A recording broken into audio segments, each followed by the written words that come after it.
आम माण्हू खे नफ़ो पहुचाए। आम माण्हू खे जेसि ताईं नफ़ो न पहुचंदो ऐं दिलि सां पहिरीं जॾहिं कारोबार माण्हू खोले थो तॾहिं सभ खां पहिरीं इहा ई दिलि में नियत हुजे, साफ़ नियत सां रखे त आउं आम माण्हुनि जो भलो चाहियां थो त अलाह पाक हुनखे फ़ाइदो ॾींदो। ऐं कारोबार कई अहिड़ा कारोबार आहिनि जेके हिकिड़ो माण्हू लॻाए थो उहो फ़ाइदो कोन ॾिए त ॿियो बि लॻाए थो। हीअ लाज़मी कोन्हे त हिकिड़ो कारोबार लॻायो ऐं उन मूंखे जेको फ़ाइदो कोन ॾिनो त हाणे ॿियो कारोबार लॻाइणो ई कोन्हे, ईअं न आहे।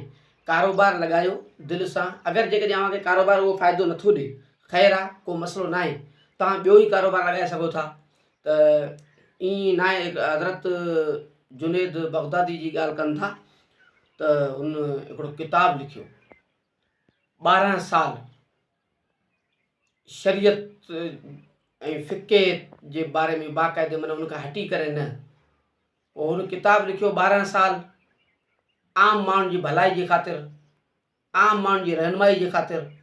उनखां पोइ हुन किताब खे हुन पाण रिसर्च कयो 12 साल त मूं किथे शरीयत जे ख़िलाफ़ु को नुक़्तो या शरीयत जे ख़िलाफ़ु को लफ़्ज़ कोन लिखियो हुई।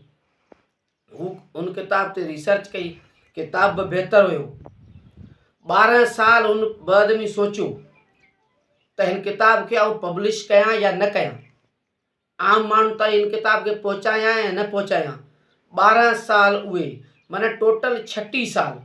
36 सालनि में नतीजो इहो निकितो त हज़रत जुनैद बग़दादी रहमतुल्लाह अलैह इहो ई नतीजो इहो निकितो त हिन चयो त अल्लाह जो क़ुर पाक जॾहिं आम माण्हुनि ताईं पियो हुए त जुनैद बग़दादी जी किताब जी कोई ज़रूरत कोन्हे। त उन 36 सालनि जी महिनत जेका आहे उहा दजला दरिया जे अंदरि ॿोड़े छॾी। हुन किताब खे हिकिड़े संदूक में विझे कंहिं मुरीद खे चई त हीअ संदूक जेका आहे दरिया में ॿोड़े छॾी। त तव्हां अंदाज़ो लॻायो 36 साल जी महिनत हुई। त कारोबार आहे, अवां साल खनि महिनत कई ऐं साल खनि महिनत में जेकॾहिं अव्हांखे फ़ाइदो को न पहुतो त तव्हां लाज़मी न आहे उन कारोबार खे लॻा रहो, ठीकु आहे ॿियो कारोबार खोलो त अलाह पाक उन में बि फ़ाइदो ॾेई सघे थो। पर फ़ाइदो ऐं सोचियो पंहिंजो, पर आम माण्हू जो फ़ाइदो सोचियो। जीअं मिसाल जे तौरु हींअर असां वटि पहिरीं अटे जी चकी हलंदी हुई इंजणनि ते चकी हलंदी हुई त उहे 400 रुपया मण पीसाए वठंदा हुआ, किलो ॾेढ कटाई कंदा हुआ। त हींअर सोलर पैनल आयो त सोलर पैनल ते 7-8 लख रुपए जी इन्वेस्ट करो, तव्हां 10 मण 15 मण डेली जेकॾहिं अटो पीसाई कयो त 4000 3000 4000 रुपया दिहाड़ी कमाए सघो था। त इहा हिकिड़ी आम माण्हू जी भलाई जो सोचो।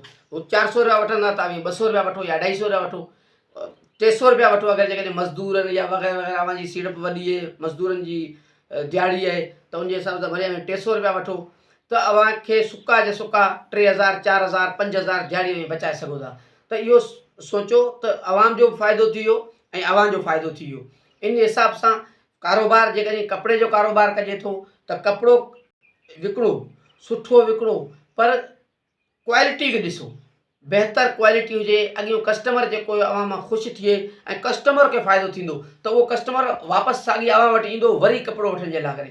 त माना जेकॾहिं अवां माना इहो ॿकरी जो मिसाल पाण वठूं, अगरि जेकॾहिं हिकिड़ी ॿकरी खीरु ॾिए थी पाण खे त डेली अधु किलो खीरु पाण हुन मां हासिलु कयूं था।